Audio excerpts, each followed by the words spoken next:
کیا آپ نے کبھی سوچا ہے اگر پوری دنیا ایک جھوٹ پر یقین کر رہی ہو تو کیا ایک اکیلا انسان سچ کے لیے کھڑا ہو سکتا ہے؟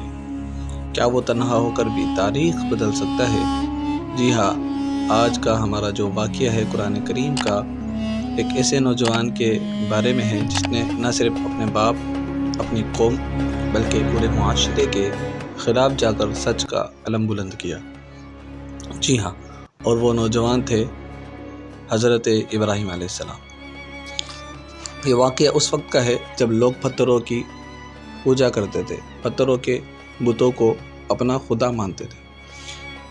وہ پتھروں کو خود بناتے تھے، مورتیوں کو خود بناتے تھے، خود سجاتے تھے اور پھر انہی کے سامنے جھک جاتے تھے۔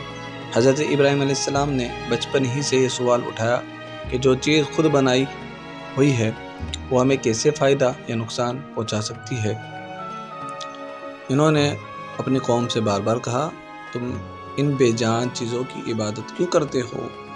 مگر قوم نے ان کی بات کو نظر انداز کر دیا، یہاں تک کہ ان کے اپنے والد حضرت ابراہیم علیہ السلام کے والد جو بت تراشنے کا کام کرتے تھے، انہوں نے بھی حضرت ابراہیم علیہ السلام کی مخالفت کی۔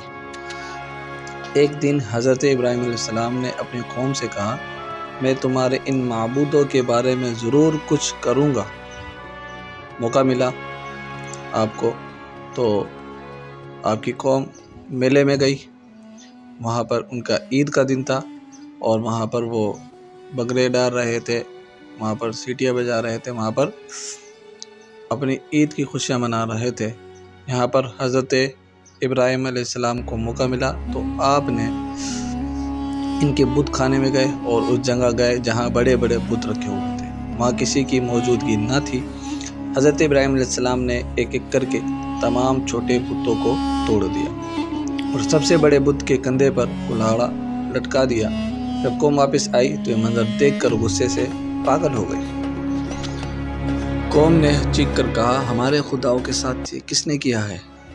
کچھ لوگوں نے کہا، ہم نے ایک نوجوان کو دیکھا ہے اور ان کا ذکر کرتے سنا تھا جسے ابراہیم کہتے ہیں۔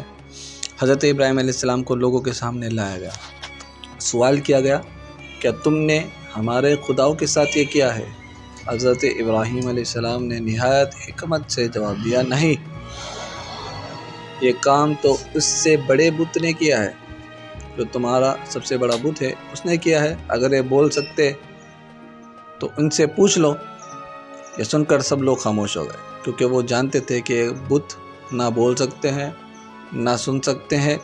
ایک لمحے کے لیے انہیں اپنی غلطی کا احساس ہوا، مگر پھر انہوں نے اپنی انا کو بچانے کے لیے سچ کو ماننے سے انکار کر دیا۔ انہوں نے فیصلہ یہ کیا کہ حضرت ابراہیم علیہ السلام کو سخت سزا دی جائے۔ ایک بہت بڑی انہوں نے آگ جلائی، ایسی آگ جس کی شدت سے لوگ قریب بھی نہ جا سکتے تھے۔ پھر حضرت ابراہیم علیہ السلام کو اس آگ میں پھینکنے کا منصوبہ بنایا گیا۔ وہ لمحہ آ گیا جب ایک سچا انسان جھوٹ کے سمندر کے سامنے کھڑا تھا۔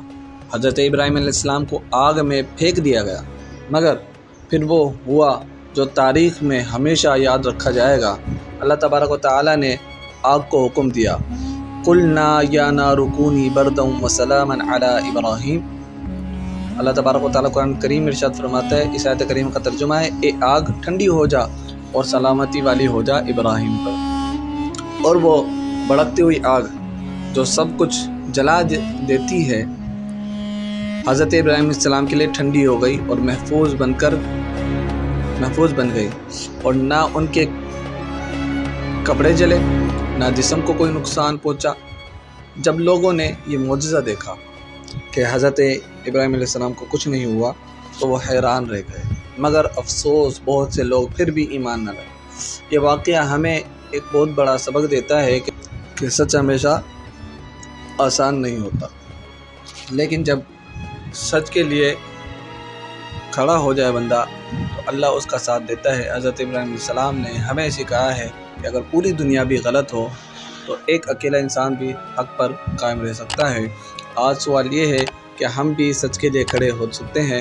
کیا ہم بھی غلط کے خلاف آواز اٹھا سکتے ہیں؟ یا پھر ہم بھی ہجوم کا حصہ بن کر خاموش رہیں گے۔ یہی فیصلہ ہماری زندگی کا رخ بدل سکتا ہے۔ قرآن کریم کے سچی واقعے کی سچی کہانی کا اصل پیغام ہے۔